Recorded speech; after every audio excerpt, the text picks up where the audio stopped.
नमस्कार। मुद्दा आपका लेकर मैं आकांक्षा हाजिर हूँ। ऐसा कहा जा रहा है कि कोरोना की दस्तक फिर से हो गई है और कुछ लोगों का मानना यह है कि जैसे जैसे तापमान में वृद्धि होगी कोरोना वायरस का प्रकोप खत्म होता जाएगा। अब जिस तरह से तापमान में वृद्धि हो रही है, महामारियां बढ़ रही हैं, तो आमतौर पर जो मन में ख्याल आता है वो होता है कि बेमौसम की जो बरसात हो रही है उससे जो मौसमी बीमारी है उसके वायरस बहुत तेजी से फैल जाएंगे। ऐसी बहुत सी बीमारियां हैं जो मौसम के बदलते समय पर सर उठा लेती हैं, जैसे कि मौसम स्थिर होता है वो खत्म हो जाती हैं। मौसमी बुखार इसमें सबसे आम मिसाल है। इसी तरह टाइफाइड या फिर खसरे की यदि हम बात करें वो भी गर्मी के मौसम में सर उठा लेता है। तो इस गर्मी के मौसम में हम खुद को कैसे स्वस्थ रखें, इसी विषय पर हम बात करेंगे। इस विषय पर बात करने के लिए बतौर एक्सपर्ट हमारे साथ जुड़ रहे हैं doctor Animesh Chaudhary, MD medicine. हमारे साथ जुड़ रही हैं डॉक्टर नीता शर्मा जो कि सुपर स्पेशलिस्ट है होम्योपैथी की, और हमारे साथ जुड़ रही है डाइटिशियन डॉक्टर सारिका श्रीवास्तव। आप तीनों का बहुत बहुत स्वागत। नमस्कार। सबसे पहला सवाल डॉक्टर अनिमेश आपसे है। हम जानना चाहते हैं कि इस गर्मी के मौसम में आमतौर पर किस तरह की बीमारियां आम हैं? आकांक्षा जी, सबसे पहली बीमारी जो आप देख रहे हैं अपने चारों तरफ वायरल फीवर है, जो आपको हाथ पांव भारीपन लगना, बुखार आना, गले में खराश होना, ये सब होता है जी। वायरल फीवर के अंदर ही आपका कोविड, इन्फ्लुएंजा, डेंगू ये सब आते हैं।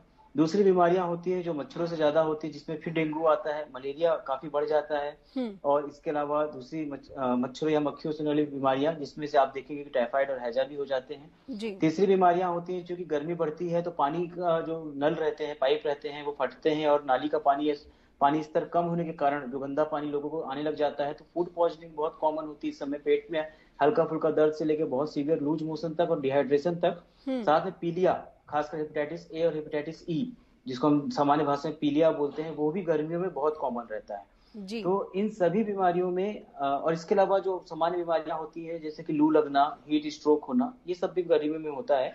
और इनमें से अधिकतर बीमारियां जो रहती हैं सेल्फ रिजॉल्विंग रहती हैं। अगर उनको सही समय पर डॉक्टर को दिखा दिया जाए तो बिना किसी नुकसान के बहुत जल्दी ठीक हो जाती हैं, और अगर लेट किया जाए तो इनमें से अधिकतर बीमारियां जानलेवा भी हो सकती हैं। जी डॉक्टर साहब, आपकी तरफ रुख करेंगे। डॉक्टर रीता, आपसे अब जानना चाहेंगे, आपने कोरोना काल में बहुत ज्यादा काम किया है, आपने लोगों के घर तक दवाइयां भी पहुंचाई हैं, और होम्योपैथी में इसका किस तरह से असर होता है ये हम आपसे जानना चाहेंगे। जी, एक्चुअली होता क्या है कि हर तरह के लोग हर तरह के वातावरण में जब एक्सपोज होते हैं तो बीमारी आपके अंदर आती कैसे, वो उसका मैं थोड़ा सी जानकारी देना चाहूंगी। देखिए, हमारे अंदर जो रोग प्रतिरोधक जो क्षमता होती है, जब वो घटती है तभी वो बीमारी आती है। जिस तरह का वातावरण में देखा गया है कोविड टाइम में, और अभी कोविड वापस आ रहा है, तो सबसे पहले डर पैदा होता है, हमारा साइकोलॉजिकल पहला डिस्टर्बेंसेस पहले स्टार्ट हो जाता है। और कई लोग तो इसमें इतने एंग्जाइटी में चले जाते हैं, चिंता में चले जाते हैं कि अगर ये फिर से ऐसा होगा तो कैसे होगा। तो इस तरह की चिंता, भय, डिप्रेस रहना, वातावरण को लेकर के बहुत ज़्यादा सोचना, नेगेटिव न्यूज़ को अपने अंदर ज़्यादा एंगल्फ कर लेना, तो इन सब चीज़ों के कारण उस व्यक्ति की इम्यूनिटी गिरती है।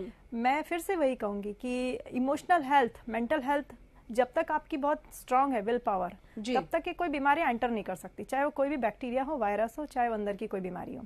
जी। तो इस वातावरण में मैं यही कहूंगी कि होम्योपैथिक में हमारी कुछ इम्यून बूस्टर्स होते हैं। जी। जनरली लोग बीमार होने के बाद डॉक्टर्स के पास जाते हैं और हम ये कहते हैं कि पहले ही आप बचाव की दवा खा लो, तो चाहे मौसमी बुखार हो, जॉन्डिस हो, जैसा कि सर ने बताया, अनिमेश सर ने, तो उस तरह की अलग अलग मेडिसिन होती हैं। जी। अगर आप वो पहले ही ले लेते हैं तो आप उस बीमारी से अगर एक्सपोज, क्योंकि चारों तरफ बैक्टीरिया वायरस हैं, कौन सा क्या लगना है वो तो हमें पता नहीं है। जी। तो उसको खाने से जो हमारा इम्यून सिस्टम बिल्टअप होता है, तो वो आपकी सुरक्षा का कवच जैसे काम करता है और आपको उस बीमारी से बचाता है। जी। डॉक्टर सारिका, आपकी तरफ रुक करते हैं। जैसा कि मैडम ने कहा कि आप पहले ही मेडिसिन ले लें तो आप खतरों से बच सकते हैं, लेकिन आदत जो होती है ना मनुष्य की, कि जब तक प्यास लगेगी नहीं पानी हम पिएंगे नहीं, ये जो है ना, ये आदत छुड़ाना बड़ा मुश्किल है। तो अब आपसे जानना चाहते हैं कि इस गर्मी के मौसम में खुद का ख्याल कैसे रखा जाए। सबसे पहले आपकी लाइफ स्टाइल और आपका जो डाइट है ये इसमें बहुत इंपॉर्टेंट रोल प्ले करता है। सबसे पहली बात है, गर्मी का मौसम आता है तो हमारी बॉडी का हाइड्रेशन लेवल डाउन होने लगता है। तो हमें अपनी बॉडी को हाइड्रेट करने के लिए दिन भर में कम से कम एक एडल्ट को 3 लीटर पानी लेने की जरूरत होती है। तो सबसे पहला आपका पार्ट है हाइड्रेशन लेवल आप मेंटेन करिए। आपकी डाइट ऐसी होनी चाहिए जो सुपाच्य हो, इजी बनने वाली हो, जो ज्यादा गरिष्ठ ना हो, क्योंकि गर्मी के मौसम में यदि आप गरिष्ठ खाना खाते हैं तो उसे पचाने में आपको देर होती है, और जब वो पचता नहीं है प्रॉपर तो आपको इनडाइजेशन रिलेटेड इश्यूज और साथ ही साथ में और कई सारे कॉम्प्लिकेशंस आ सकते हैं। तो जैसे यदि हम बीमारियों की बात करें तो बीमारियों के हिसाब से हमें अलग अलग बीमारियों में अलग अलग आहार की जरूरत होती है।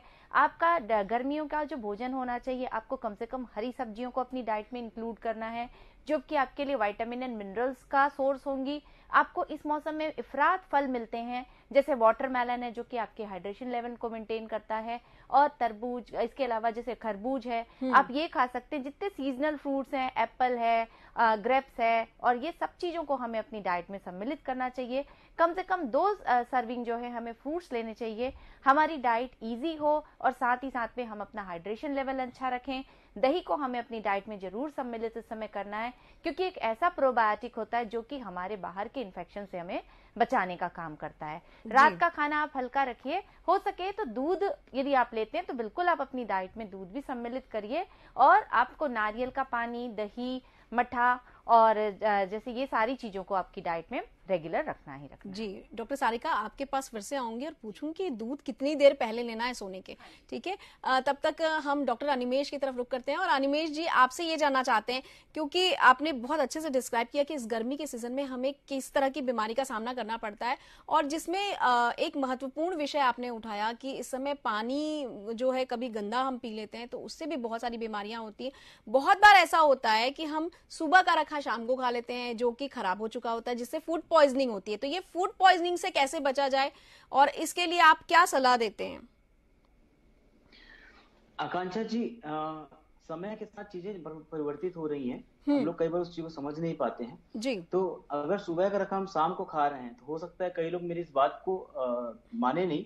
जब हमारे पास अब रेफ्रिजरेटर है और हम चीजों को अगर पका के सही समय पे सही टेम्परेचर पे रख दे तो शायद वो खराब ना हो, क्योंकि प्रैक्टिकली ये पॉसिबल भी नहीं है कि हर व्यक्ति हर समय ताजा खाना खा पाए। होता क्या है कि लोग घर में अधिकतर अकेले रहते हैं या पति पत्नी दोनों काम करते हैं, तो लगातार घर आके वापस खाना बना के ताजा खाना खाना संभव नहीं हो पाता, और ऐसे में आप बाहर से खाना मंगा के खाइए, यह भी गलत होता है। तो खाना आपका 24 घंटे से पुराना ना हो तो ज्यादा अच्छा होता है। सुबह खाना आप बना के रख दिए, पर उसको फ्रिज में रखिए, बाहर खुला मत छोड़िए, और खाना ऐसा बनाइए जो आपको लगे तुरंत खराब ना होता हो, तो वह खाने में दिक्कत नहीं है। फल वल मैं कभी सलाह नहीं देता कि आप काट के पहले से रखिए। जब आप फल खा रहे हैं, खीरा ककड़ी खा रहे हैं, तो मेरा मानना आप उसी समय काट के खाइए जी, तो यह नुकसान नहीं करता। रही बात पानी की, तो पानी तो आपको जितना हो सके फिल्टर करके या उबाल के या क्लोरीनेटेड वाटर पीना चाहिए जी। दिक्कत यह है कि न केवल गंदगी, मतलब नाली या बाकी सब चीजों से पानी गंदा हो रहा है, हमारे जो पानी के स्रोत थे, कुएं, तालाब, नदी और इवन भूमिगत जल, यह सभी पॉल्यूटेड होते जा रहे हैं। मतलब अगर आप देखेंगे तो भूमिगत जल भी पॉल्यूटेड होते जा रहा है। तो इस चीज को आप साफ पानी आप तभी कर पाएंगे जब आप खुद से साफ पानी बनाएंगे। मतलब या तो उस पानी को उबाल लीजिए, क्लोरीन डाल लीजिए, और आरओ का भी जो है, पर सिर्फ इस भरोसे मत रहिए कि हम आरओ का पानी पी रहे हैं तो वो सेफ है। आरओ का बस पानी पूरी तरह से साफ नहीं होता, वो किसी भी तरह से बैक्टीरिया वायरस को नहीं हटाता है जी। यह मेरे को जहां तक लगता है कि लोगों को बहुत ऐसा लगता है कि हम मिनरल वाटर पी रहे हैं या आरओ का पानी पी रहे हैं तो बैक्टीरिया वायरस हट जाएंगे, ऐसा नहीं रहता है जी। डॉक्टर साहब, एक और सवाल है, बहुत सारे घरों में फिटकरी डालकर भी पानी में रखा जाता है, तो क्या ये फिटकरी वाली पानी जो है वो सुरक्षित है? फिटकरी वाले पानी वैसे सुरक्षित होते थे जब हम नदियों का या तालाबों का या कुएं का पानी पीते थे पहले। तो फिटकरी क्या करती है कि जितने भी आपके जो छोटे छोटे कण है, जो रेत के दाने से भी छोटे जो कण होते हैं, उन सबको इकट्ठा करके तलहटी में जमा देती थी जी। तो उससे जो पानी बचता था वो साफ रहता था। पर फिटकरी आपका बैक्टीरिया या वायरस नहीं मारेगी। तो आज के समय में, पहले समय में जब नदी तालाब साफ रहते थे उस समय फिटकरी का पानी अच्छा होता था। आज के समय में आपको पानी उबाल के या क्लोरीन डालना पड़ेगा, जिससे जो बैक्टीरिया है, जो कीटाणु है, वो खत्म हो जाए जी। डॉक्टर नीता, आपसे जानना चाहेंगे, जब हम बात कर रहे हैं बीमारियों की, तो टाइफाइड और खसरा एक ऐसी बीमारी है जिसमें वो जो बहुत लंबे समय तक चलती है और बहुत लंबे समय तक उसका इलाज चलता है। ऐसे में क्या टाइफाइड और खसरा जैसी बीमारियों के लिए होम्योपैथी पे इलाज शॉर्ट टाइम पर ठीक किया जा सकता है, या फिर इसका जो पीरियड होगा ये उतने लंबे पीरियड तक चलेगा और इसका इलाज भी वैसे ही चलेगा? दरअसल धारणा यह है लोगों में कि होम्योपैथी धीरे से काम करती है और देर से ठीक करती है। ऐसा बिल्कुल भी नहीं है। जैसे कि अगर किसी को बुखार आया आज, तो कम से कम 5 दिन, 6 दिन, 8 दिन की एंटीबायोटिक्स ली जाती है और वो तब कहीं जाके ठीक होता है। सेम वैसी होम्योपैथिक मेडिसिन होती हैं जो 3 या 4 दिन में वो रिकवर कर लेता है पेशेंट। अच्छा। अभी रिसेंटली मेरा जो अभी मिशन है, मैंने काफी स्कूल्स में वर्क किया है एजुकेशन सिस्टम पे, जहाँ पे जाकर के मैंने अवेयरनेस प्रोग्राम किया है। जैसे बच्चों को खसरा, प्रिंसिपल है एक स्कूल के, मैं नाम अभी लेना नहीं चाहूंगी, उन्होंने सीधा मुझसे कॉल करके यही पूछा कि हमारे बच्चों को मिजल्स फैल रहा है, तो आप आकर के इनको बचाव की दवा, और जिनको हो गया उनको भी आप दे करके जल्दी ठीक कर सकते हैं क्या? तो मैंने कहा बिल्कुल ठीक कर सकते हैं। तो जो बच्चों को हुआ उनको तो दवा देकर के जल्दी ठीक किया गया, और जिनको नहीं हुआ उन्हें भी कम से कम 400 से 500 जो स्ट्रेंथ थी उस स्कूल की, सब जगह फिर प्रिवेंटिव मेडिसिन दे करके उनको बचाया गया। जी, खसरे पर, हाँ जी। और खसरे के लिए क्या आप अलग से कुछ और भी प्रिकॉशंस बताते हैं, एलोपैथी या आयुर्वेदिक?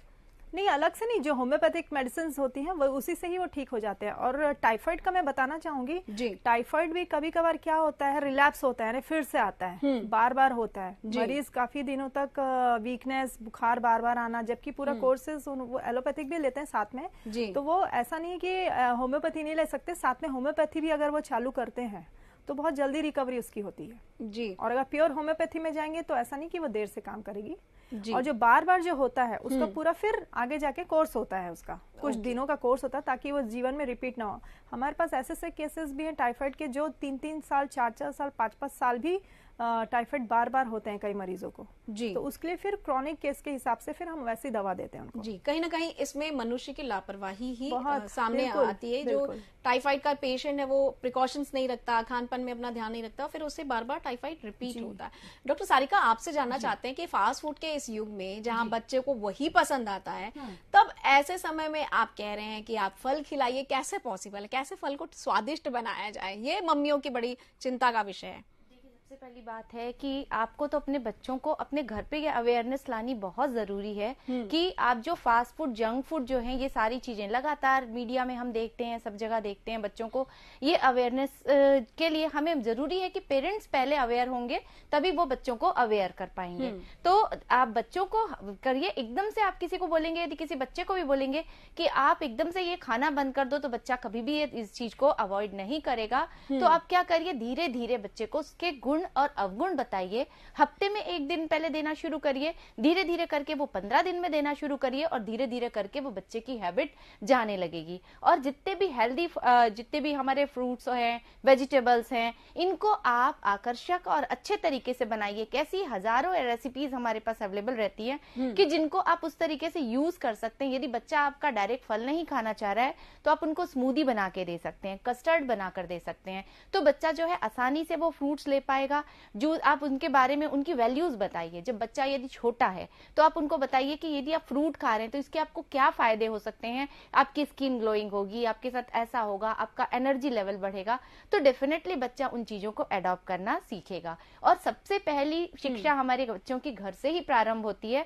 तो पहला हमारे कर्तव्य हमारे पेरेंट्स का ही बनता है कि वो बच्चों को शिक्षा दें कि क्या उनके लिए अच्छा है और क्या बुरा है। और आने वाले समय में बच्चों को ये सारी चीजें जब समझ में आने लगेंगी तो वो धीरे धीरे करके ही अपनी डाइट से, अपनी जितनी भी हाइजीनिक चीजें या अनहेल्दी चीजें हैं, वो उनको छोड़ना प्रारंभ कर देंगे जी।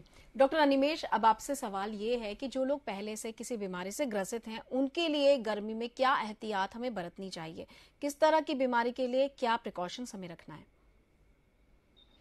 देखिए, गर्मी में कई बार क्या होता है कि लोगों को पाल्पिटेशन होता है, धड़कनें सुनाई देती हैं, वीकनेस लगता है, डिहाइड्रेशन के चांस रहते हैं जी। तो ऐसे में आप खासकर जो हमारे यहाँ ब्लड प्रेशर के मरीज होते हैं तो उनको सलाह दी जाती है कि नमक कम खाना है। अब वो ये समझते हैं कि नमक नहीं खाना है। सारिका जी इस बात को शायद मेरी समर्थन करेंगी कि भारत एक उष्णकटिबंधीय देश है, ट्रॉपिकल कंट्री है, हमारे यहाँ गर्मी बहुत पड़ती है और हमारे शरीर को नमक की जरूरत पड़ती है जी। तो जब तक डॉक्टर स्पेसिफिकली मना ना करे कि आप बिल्कुल भी सॉल्ट मत लीजिए, अगर वो यह बोल रहे हैं नमक कम खाना है तो उसका मतलब लोगों को समझना चाहिए कि टेबल सॉल्ट नहीं लेना है, मतलब खाने में जो सामान्य नमक है उतना होना चाहिए, अलग से आप थाली में नमक मत लीजिए, ताकि बिना नमक के आपको डिहाइड्रेशन कभी कंप्लीट नहीं हो पाएगा। जो water always follows the sodium, ऐसा हम बोलते हैं। अगर किसी को बहुत ज्यादा प्यास लग रही है तो उसको हमेशा थोड़ा नमकीन पानी या नींबू पानी पीना चाहिए। शुगर के मरीजों को भी अगर डिहाइड्रेशन होता है तो उनका डायबिटीज बिगड़ने की संभावना रहती है, किडनी फेलियर के चांस बढ़ जाते हैं। कई मरीज जिनको यह सलाह दी गई है कि पानी कम पिए, उनको यह ध्यान देना चाहिए कि एक एक दो दो घूंट बस पानी पी के अपने मुंह को गीला रखें, और ऐसी भी एक्टिविटी ना करें जिसमें पूरी डिहाइड्रेशन के चांस हो, या बहुत तेज धूप में जाना अवॉइड करें। अगर आप गाड़ी में जा रहे हैं तो कोशिश कीजिए कि एसी का जो वेंट है डायरेक्ट आपके फेस पे एसी ना आए, क्योंकि जैसे आप गाड़ी से उतरेंगे बाहर तेज धूप रहेगी, उससे भी टेम्परेचर डिफरेंस होता है, बहुत तेजी से तबियत खराब होती है। तो टेम्परेचर एसी का या गाड़ी का हमेशा 26 से 27 डिग्री के आसपास रखना चाहिए। लोग 18 से 20 डिग्री रखते हैं, जो कि गलत है। इससे बॉडी टेम्परेचर मेंटेन करने में दिक्कत जाती है। तो अगर आपको कोई भी क्रोनिक बीमारी है, मतलब लंबे समय से चलने वाली बीमारी है, जैसे कि rheumatoid arthritis, diabetes, hypertension, asthma, दमा, इन सभी की आप प्रॉपर दवाइयां लेते रहिए। इन दवाइयों को कंट्रोल में रखेंगे तो गर्मी किसी भी सामान्य व्यक्ति की जैसे ही आपके लिए होगी। बच्चों के लिए भी वही बात है, डिहाइड्रेशन से सबको बचाना है, और अपने खान पान में सॉल्ट मतलब थोड़ा नमक हमेशा रखना है। जी डॉक्टर साहब, इस समय पे ना तेज सरदर्द की भी शिकायत काफी बढ़ जाती है। सूर्य की रोशनी जो है बहुत सारे लोगों को बर्दाश्त नहीं होती, उनके लिए क्या सलाह है? बिल्कुल आकांक्षा जी, एक बात तो ये मैं बताना चाहूंगा कि आप देखेंगे कि लगातार टेम्परेचर बढ़ते जा रहा है, पर जो शहरी क्षेत्र है वहां पे चूंकि पॉल्यूशन के कारण, धूल के कारण और पेड़ पौधों की कमी के कारण ड्राई हीट ज्यादा बढ़ती जा रही है, जो हम बोलते हैं फीलिंग वाली हीट और एक नॉर्मल टेम्परेचर। तो फीलिंग वाली हीट बहुत बढ़ रही है, जिस कारण से हमारी बॉडी इतने योग्य नहीं रही कि हम उस टेम्परेचर को सह सकें। दूसरी, लगातार हर घरों में एसी है, हम मॉल जाते हैं, कहीं भी जाते हैं तो हर जगह एसी है। तो बॉडी पहले धीरे धीरे जो अडॉप्ट करती थी, जैसे गर्मी आती थी तो गर्मी इकट्ठा तो नहीं आती है, फरवरी के बाद मार्च अप्रैल धीरे धीरे गर्मी बढ़ती है, बॉडी उस हिसाब से अडॉप्ट करती थी। वो एडॉप्टेशन अब खत्म होते जा रहा है, इसलिए बाहर की तेज धूप हमको नुकसान पहुंचाती है। तो इसके लिए सबसे पहले आपको जब भी आप बाहर निकले कोशिश कीजिए छाता लेके निकले। पता नहीं क्यों पर हमारे इस एरिया में छाता लेके निकलने का चलन नहीं है, जबकि हमारे धूप ज्यादा है। तो छाता लेके निकलना चाहिए। छाता लेके नहीं भी निकल रहे हैं तो एटलीस्ट अपने सर को ढकिए चुनरी से, कपड़ों से या हेलमेट से। डायरेक्ट धूप से आपको बचना चाहिए, ना केवल हेडेक के लिए या सन स्ट्रोक के लिए। इस समय की जो धूप होती है 10 बजे से लेकर शाम के 4 बजे की, यह बहुत घातक होती है। अल्ट्रावायलेट रेस बहुत ज्यादा मात्रा में होती है, इससे आपको स्किन कैंसर के चांस भी होते हैं। तो अगर आपको धूप में निकलना है तो धूप में निकलने से कम आधा घंटा पहले एक अच्छा सन प्रोटेक्शन क्रीम, जो सनस्क्रीन होती है SPF लेस देन 30 से 40 के SPF वाली सन प्रोटेक्शन क्रीम धूप में निकलने से कम आधा घंटा पहले लगाइए। लोगों को लगता है कि क्रीम लगा और निकल ली, और कोई भी क्रीम आप लगा रहे हैं तो वो क्रीम आपके 24 घंटे के लिए नहीं है, वो सिर्फ 1 से 2 घंटे ही काम आएगी। तो आप धूप में निकलिए, आधे घंटे पहले क्रीम लगाइए। लगातार अगर आप धूप में ही चल रहे हैं तो हर 2 घंटे में क्रीम अप्लाई कीजिए, और कोशिश कीजिए कि जहां तक हो सके छाए में खड़े हो या छाए में ही चलते रहें। कम से कम डायरेक्ट धूप में आने की कोशिश कीजिए। जी, बहुत अच्छी सलाह आपने दी। डॉक्टर नीता, आपसे जानना चाहेंगे, आजकल बच्चे मोबाइल के इतने एडिक्ट हैं कि आंखों में बहुत तरह की शिकायत उन्हें हो रही है, तो होम्योपैथी में क्या आंखों के लिए भी, उनके प्रोटेक्शन के लिए भी कोई दवाई दी जाती है? जी बिल्कुल। सबसे पहले तो देखिए, हर चीज के लिए मेडिसिन नहीं होती हैं। मेडिसिन के साथ साथ बाकी चीजों भी हमें उनको करना होगा। वो है घर का वातावरण। अगर मान लीजिए दोनों पेरेंट्स वर्किंग है तो जो घर में जो बच्चा रहता है वो उसका दिमाग पूरा मोबाइल में ही बिजी रखते हैं। तो मैं यही कहना चाहूंगी कि हर बच्चे की अगर हमें मोबाइल एडिक्शंस छुड़ाने हैं तो उनको किसी ना किसी हॉबी में उनको इन्वॉल्व कीजिए, चाहे स्पोर्ट एक्टिविटी हो, चाहे म्यूजिक हो, चाहे कुकिंग हो, चाहे गार्डनिंग हो, उन्हें जिसमें इंटरेस्ट है वो। और कुछ डिसिप्लिन्स हमें उनको देने पड़ेंगे, कुछ टास्क देने पड़ेंगे, और स्ट्रिक्ट भी रहना पड़ेगा कि आपको इतने टाइम दिया जाएगा जी, इतने समय में आपको ये करना है। तो ये थोड़ा सा नियम पालन के लिए थोड़ा स्ट्रिक्ट तो होना पड़ेगा पेरेंट्स को, तभी वो उस चीज से दूर रहेंगे। और रही बात मेडिसिन, तो मेडिसिन के लिए मेडिकल हेल्प भी वो ले सकते हैं। जी डॉक्टर सारिका, बहुत सारे लोगों की आदत होती है कि वो ना उबला पानी पीते हैं, तो जब ऐसे लोगों को बाहर पर नॉर्मल पानी पीना पड़ता है तो वो बड़ा हिचकिचाते हैं, या फिर अब मजबूरी है, बिल्कुल प्यास से मतलब वो एकदम हाल बेहाल है और उसके बाद उसको पानी पीना बहुत जरूरी है, तो कई बार ऐसा होता है कि गले में छिलन सी हो जाती है या इन्फेक्शन हो जाता है। तो ये जो गर्म पानी पीने वाले लोग हैं, क्या इन्हें हर जगह गर्म पानी ही पीना जरूरी है, या फिर हमें अपने आप को ऐसा बनाना चाहिए कि जहाँ जो पानी मिले उसे हम पी सकते हैं? हमारी बॉडी को तो बिल्कुल ऐसा होना चाहिए कि जो हम हर एनवायरनमेंट के हिसाब से उन चीजों को अडॉप्ट कर सकें। यदि आपने हमेशा से एक हैबिट डेवलप करके रखी हुई है और आप वर्किंग है तो डेफिनेटली आपको बाहर निकलना पड़ेगा, और जब बाहर निकलेंगे तो तुरंत आपने यदि अपने उस टेम्परेचर का पानी चेंज किया तो आपको एक्सपोजर के कारण गले में खराश जैसी प्रॉब्लम हो सकती है। पर इस सब से बचने के लिए थोड़ी आपकी बॉडी की इम्यूनिटी को भी आपको बूस्टअप करना बहुत जरूरी है। आप उबाल कर पानी के सारे माइक्रोब्स तो खत्म कर दे रहे हैं, परंतु जैसे ही आपने बाहर का पानी पिया तो वो हो सकता है इन्फेक्शन हो जाए। तो कभी भी कुछ चीजों को उतने ही हद तक आप फॉलो करिए जितना आप कर सकें, पर बहुत ज्यादा करने से फिर आपकी बॉडी की इम्यूनिटी कम हो सकती है। तो ध्यान रखें कि आप पानी लें, फिल्टर का पानी लें। जरूरत यदि कहीं किसी तरीके की आपको बीमारी है या कभी कोई हेल्थ इश्यूज हो रहे हैं तो बिल्कुल आप उबला पानी पी सकते हैं, परंतु कोशिश करिए कि यदि नॉर्मल डेज में आप एक एक्वागार्ड का अच्छे से फिल्टर किया हुआ पानी जो है वो उपयोग में लाइए, ताकि आप जो है बाहर के एक्सपोजर से खुद को बचा सकेंगे। जी डॉक्टर निमेश, बहुत सारे लोगों को ना अभी की जो शिकायत है वो ये है कि छाले जैसा कुछ दिखता है, जो कि थ्रोट में होता है या फिर ऊपर जबड़े की तरफ होता है। तो ये जो प्रॉब्लम्स आ रही हैं, तो क्या ये भी पानी के इन्फेक्शन की वजह से है या वेदर की वजह से है?